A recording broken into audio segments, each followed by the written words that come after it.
즐거운 일도 많고 항상 하나님 앞에 감사와 또 영광 올려드릴 수 있는 여러분 되시길 주님의 이름으로 축원합니다. 네, 김근옥 권사님 70이라는 게 안 믿기시는 것 같아요. 네.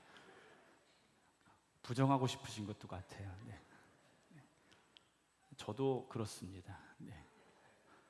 저희 오늘 아버지 어머니 오셨는데 저도 언제 나이가 이렇게 됐는지 우리 성도님들 앞에서 나이 얘기하는 게 제일 쑥스럽긴 합니다만 네. 나이값을 하는 사람이 됐으면 좋겠습니다. 네. 나이를 먹어서 나이값을 못하는 것만큼 부끄러운 게 없는 것 같습니다. 우리가 나이값 하는 사람들 또 신앙의 연수만큼 또 그 신앙의 연수대로 또 아름답게 살아가는 저와 여러분 되기를 소망합니다. 아까 우리 이종진 집사님 나오셔서 아이들하고 인사하는데 차렷, 경례 이렇게 했어요. 그거는 네, 80년대 네. 네. 그때 학교 다닌 사람들 네. 나이를 티내는 것 같아요. 네.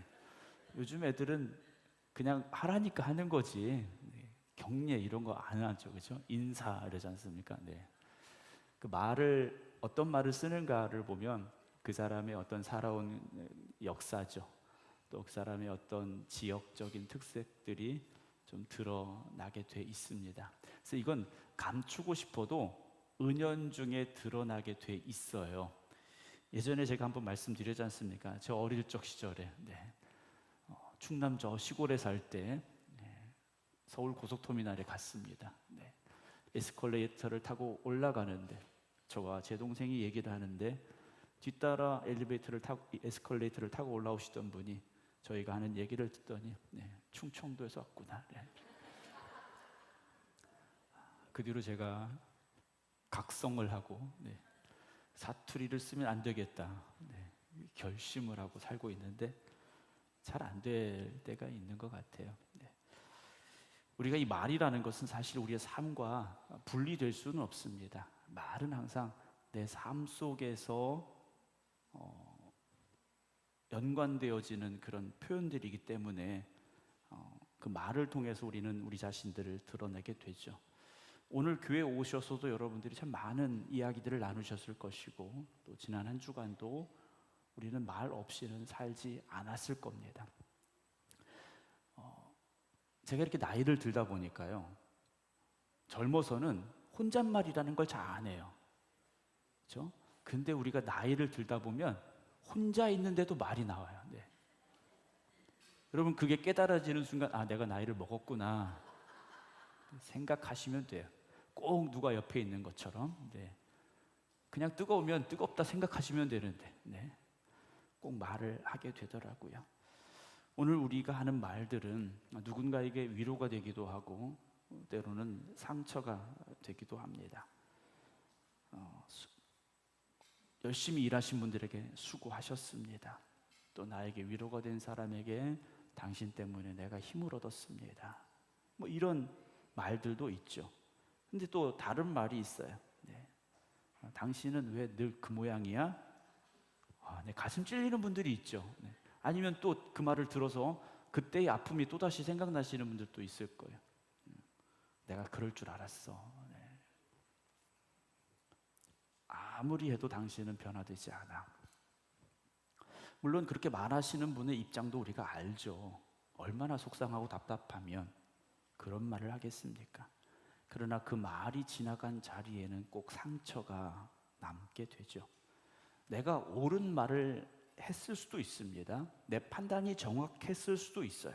그러나 그 말이 나의 입에서 나가서 누군가의 귀에 들려지고 그 마음에 들려질 때 그 사람이 내 말을 통해 위로가 되든지 아니면 상처가 되는지는 전혀 다른 문제라는 거죠. 사랑하는 성도 여러분, 우리의 말은 우리의 신앙의 열매입니다. 우리의 행동도 우리의 신앙의 열매입니다. 우리 안에 있는 것들이 말과 행동으로 드러나기 때문이죠. 오늘 나는 어떤 열매를 맺고 있는가? 어떤 열매를 맺고 있습니까? 라는 제목으로 함께 말씀을 나누려고 해요. 바울이 골로새 교회에게 보낸 편지입니다. 골로새 교회에게 보낸 편지인데 바울은 야, 좋은 열매 맺어야 돼라고 무조건 이야기한 게 아니에요. 골로새 교회는 바울이 세운 교회는 아닙니다. 그런데 누군가를 통해서 복음이 전해졌고 이 골로새 도시에 복음이 전해진 곳에 교회가 세워지게 됐습니다. 그래서 그 복음 위에 세워진 교회예요. 복음이 들어왔을 때 그 복음으로 인하여 하나님의 은혜를 깨닫고 그 은혜 가운데서 믿음의 열매들이 자라기 시작해야 한다라는 거죠. 무조건 더 사랑하십시오, 더 용서하십시오, 좋은 말 하십시오, 맞는 말이죠. 그러나 그것이 의무로만 우리에게 남아서는 안 된다는 거죠. 열매를 맺을 때는 반드시 그 뿌리가 있습니다. 여러분, 뿌리가 건강한 식물이, 건강한 나무가 좋은 열매를 맺게 되는 거지 않습니까? 오늘 6절 말씀 보게 되면 이 복음이 이미 너희에게 이름에 그랬어요. 복음이 너희에게 도착했다라는 겁니다. 우리가 복음을 찾아낸 것이 아니라 복음이 너희를 찾아왔다라는 말씀이에요. 여러분, 우리가 하나님을 찾으러, 만나러 여기 온 거 맞습니다. 그러나 하나님이 먼저 우리를 찾아오셨다라는 거죠. 그리고 복음이 그곳에 도착했다라는 것이죠. 복음은 여러분, 착하게 살자, 선하게 살자, 이것을 말씀하는 게 아니에요. 교회는요, 여러분, 착하게 살려고 나오는 곳이 아니에요. 교회 다니는 사람들이 다 착하냐? 여러분, 그렇지 않습니다. 네. 여기 계신 분들은 다 착해요. 네, 제가 그렇게 말했다고 해서 상처받으시면 안 돼요. 우리 교회 성도님들 다 착해요. 그러나 교회 다니는 사람이 다 착한 건 아니에요. 교회는 착해지려고 다니는 곳이 아니기 때문이에요. 복음은 무엇입니까? 하나님이 우리를 위하여 무엇을 하셨는가를 전해주는, 선포하는 기쁜 소식이에요. 하나님은 우리에게 어떤 은혜를 베푸셨는가라는 거죠. 죄악 가운데 있는 우리를 건져내셔서 하나님의 나라로 우리를 인도하여 주신 것이죠. 그래서 우리의 죄를 사하여 주신 것, 그것이 복음이라는 겁니다. 예수 그리스도 안에서 우리는 죄 사함을 받았다라는 것이죠. 그것이 복음의 은혜입니다. 여러분, 은혜는 선물이라고 표현을 합니다. 선물이라는 것은 어떤 대가를 치르고 받은 게 아니죠. 은혜는 값없이 우리에게 주어진 겁니다. 그러나 우리는 값없이 받았지만 하나님 편에서는요, 가장 소중한 것을 내어주시고 우리에게 주고 계시다라는 거죠. 그래서 오늘 본문을 보게 되면 이 복음이 이미 너희에게 이름에 너희가 듣고 참으로 하나님의 은혜를 어떻게 한 날입니까? 깨달은 날부터라고 돼 있어요. 여러분, 우리가 교회를 몇 년 다니면 변화될까요? 30년 다녀도 안 변할 수 있습니다. 하나님의 은혜를 깨달은 날부터 우리는 변화되기 시작하는 겁니다. 설교를 10,000번 들어도 변화되지 않습니다. 성경을 100번 읽어도 변화되지 않습니다. 하나님의 은혜를 깨달은 날 우리는 변화되기 시작하는 거죠. 기도를 3만 시간을 했다. 여러분, 그 사람이 변화되겠습니까? 죄송하지만 오히려 더 교만해질 수 있습니다. 직분을 받으면 집사님이 되고 권사님이 되고 장로님이 되면 변화가 되느냐? 오히려 그렇지 않을 수 있습니다. 사랑하는 성도 여러분, 우리의 신앙의 삶은 하나님의 은혜를 깨달은 날부터 시작이 되는 겁니다. 그래서 내가 교회를 위해서 뭘 했는가, 내가 하나님을 위해서 무엇을 했는가를 써내려가는 것이 아니라 하나님이 나를 위하여 무엇을 하셨는가를 고백하는 그 신앙 위에 서야 된다라는 거죠. 그 출발점을 잊어버리면, 그 뿌리를 잊어버리면 처음에는요, 감사함으로 봉사합니다. 근데 시간이 지나면 사람들이요, 알아주기를 기대합니다. 처음에는 기쁨과 감사함으로 섬겨요. 그런데 어느 순간 내 마음속에 장부에 써놓기 시작하는 거죠. 내가 이 교회를 위하여 뭘 했고 얼마나 헌신했고 내가 이만큼 했는데 아무도 알아주지 못하고 내가 하나님 앞에 이만큼 기도했는데 왜 하나님은 내가 기도한 대로 해주지 않는가 한다라는 거죠.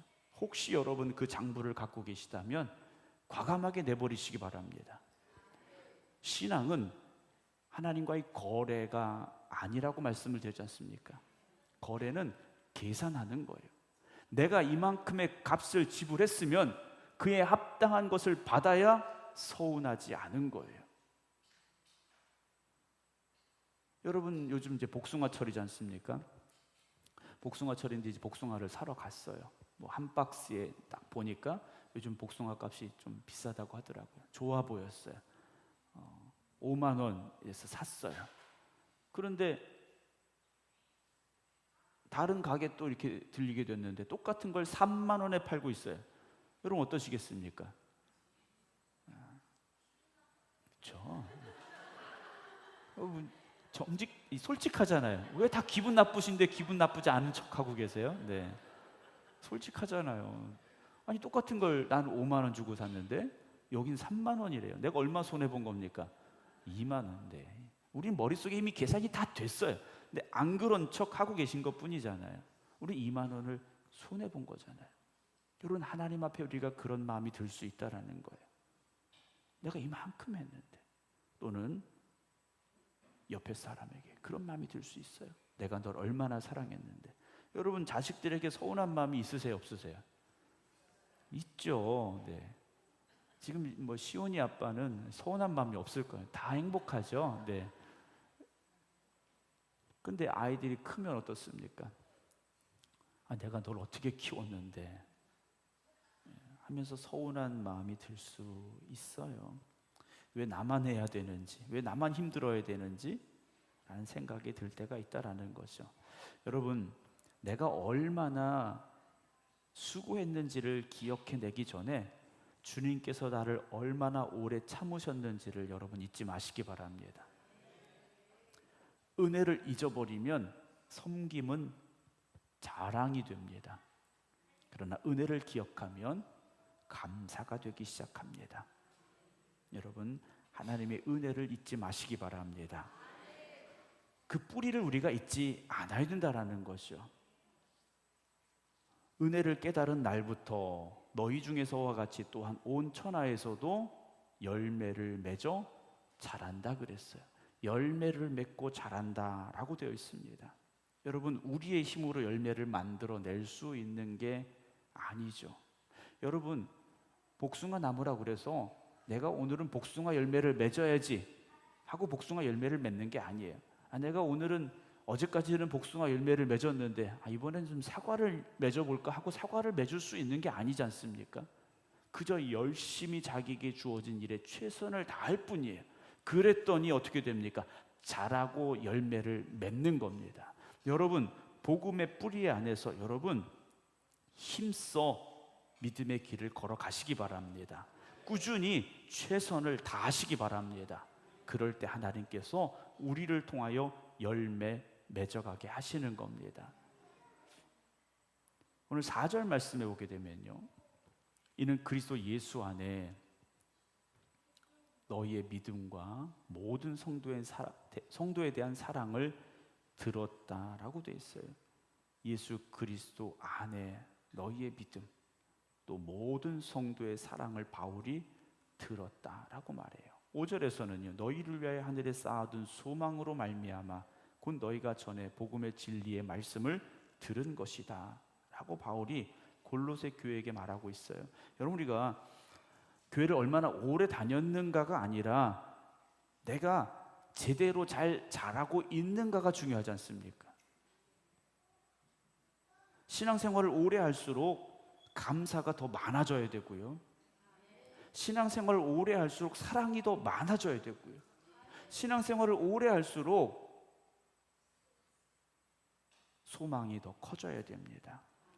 그런데 신앙생활을 오래 할수록 불평이 늘어난다, 원망이 늘어난다, 다른 사람들을 평가하고 판단하는 게 늘어난다. 여러분 이건 잘못되었다라는 거예요. 여러분, 우리는 완전하지 않다고 말씀을 드렸잖아요. 교회 와서 등록카드, 오늘도 이제 등록하신 분들이 계신데, 등록카드 냈다고 그 순간 우리가 다 천사가 되고 완전해지는 게 아니라는 거예요. 하나님의 나라를 향하여, 성화의 삶을 향해서 그 길로 이제 걸어가기 시작했다라는 거죠. 그래서 내가 지금 그 길로 걸어가고 있는 게 중요한 거예요. 예전에도 화내고 지금도 화낼 수 있겠죠. 어제 화냈는데 오늘 화 안 나진 않습니다. 그런데 똑같이 화를 냈는데, 어제는 내가 속상한 것 때문에 막 화를 냈어요. 근데 오늘은 화를 내기는 했는데 내 마음속에 그런 생각이 드는 거야. 내가 오늘 말을 너무 심하게 했구나 하면서 전화를 하는 거예요. 카톡을 남기는 거예요. 오늘 내 말 때문에 속상했지. 나도 말하다 보니까 감정이 격해져서 그런 말을 한 것 같아. 미안해 라고 보낼 수 있는 마음이 생겨나는 거죠. 우리가 이렇게 신앙생활하고 또 삶을 살다 보면 다른 사람들의 어떤 모습들이 잘 보여요. 잘하는 것도 보이지만 사실 잘 못하는 것도 보여요. 그럼 누군가의 잘못을 알게 되면 우리의 입은요, 가만히 있을 수가 없어요. 이걸 누군가에게 말하고 싶어져요. 그런데 그때 우리가 성숙한 사람은 어떻게 됩니까? 하나님 앞에 가지고 가는 거예요. 하나님, 아무개 집사님이, 아무개 권사님을 보니 하나님 이런 일들이 있는데요, 하나님 그 사람을 위해 내가 기도합니다. 하나님 앞에 말하는 거죠. 사랑하는 성도 여러분, 복음이 우리 안에 역사하면 하나님의 은혜가 커 보이기 시작합니다. 하나님의 은혜가 커 보이면 나는 너무나도 작다라는 게 느껴질 수밖에 없어요. 그래서 하나님 앞에 내가 드리는 건 작아 보이지만 하나님이 주신 그 은혜와 사랑은 너무나도 커 보이기 시작하는 거죠. 그래서 감사가 생겨나고 겸손해질 수밖에 없는 거예요. 그래서 신앙에 성숙하신 분들을 보면 참 감사가 많아요. 그리고 겸손하십니다. 저는 우리 생각감리교 모든 성도 여러분들이 아름답게 성장하셔서 감사가 풍성해지고 더욱더 겸손할 수 있기를 주님의 이름으로 축원합니다. 오늘 6절 다시 보면요, 너희 중에서와 같이라는 말씀이 나와요. 너희 중에서와 같이. 그리고 그 다음에 또한 온 천하에서도 열매를 맺어 자란다라고 되어 있습니다. 여러분, 어디에서 먼저 시작이 되어져야 됩니까? 여기서 시작이 되어지는 거예요. 여기에서 열매 맺어가야 된다라는 겁니다. 골로새라는 작은 교회 안에서 이 열매가 맺어지고 있었다라는 거죠. 내가 복음의 사람인지, 내가 복음으로 거듭나고 변화되었는지는 열매로서 증명이 되는 겁니다. 복숭아 나무를, 이제 요즘 복숭아철이라 계속 복숭아 얘기를 하는데, 복숭아 나무가 엄청 잘 자랐어요. 뭐 5m, 10m 자랐어요. 근데 열매가 하나도 없습니다. 그럼 그 복숭아 나무는 쓸모가 없는 거죠. 여러분, 우리 교회가 부흥한다, 성도들의 숫자가 늘어난다, 얼마나 감사합니까? 근데 진짜 중요한 건 열매가 있어야 됩니다. 내가 오늘 어떤 열매를 맺고 있는가를 열매를 맺고 있는가를 하나님께서 지금 기대하고 계시다라는 거죠. 사랑하는 성도 여러분, 어떤 열매를 맺고 있으십니까? 교회는 사랑의 열매가 있어야 됩니다. 제가 가장 싫어하는 말이 그거라고 그랬잖아요. 교회가 사랑이 없어요. 네. 얼마나 가슴 아픈 말입니까? 하나님의 사랑 위에 세워진 곳이 교회인데 그 교회가 사랑이 없다? 여러분, 이건 죄송하지만 교회가 이미 아닌 거예요. 그냥 친목 모임이 돼버린 겁니다. 교회라고 갈등이 없겠습니까? 교회라고 왜 문제가 없겠어요? 그러나 그때 우리가 하나님의 사랑을 기억해내는 겁니다. 하나님의 그 인내하심을 기억해내는 거예요. 우리가 잘못했을 때 하나님이 기다리셨고 인내하셨는데 우리도 그렇게 하는 거죠. 누가 나를 알아주지 않아서 속상할 수도 있어요. 그러나 누가 아시면 됩니까? 하나님이 아시면 됐죠. 내가 하나님 앞에 기쁨이 되는 걸 하나님이 인정해 주시면 되는 거지 않습니까? 여러분들이 신앙생활 열심히 하는 거 다른 게 목사님들 몰라도 상관없어요. 제가 알고 하나님이 아시면 되는 거지 않습니까? 하나님은 오늘도 우리를 향하여 기대하고 계셔요. 우리가 복음의 뿌리 위에 굳건히 서서 날마다 하나님의 은혜를 체험하고 감사함으로 변화되어져서 아름다운 믿음의 열매 맺기를 하나님은 기대하고 계십니다. 여러분, 절대 변하지 않는 사람은 없습니다. 아멘을 안 하시네. 네. 나는 절대로 안 변해. 여러분, 그렇지 않아요. 사람은 변화되게 돼 있습니다. 내 옆에 있는 사람도 변화된 사람이고요. 그래서 오늘 우리가 이렇게 함께 신앙생활 하고 있는 겁니다. 각자는 다 다르죠.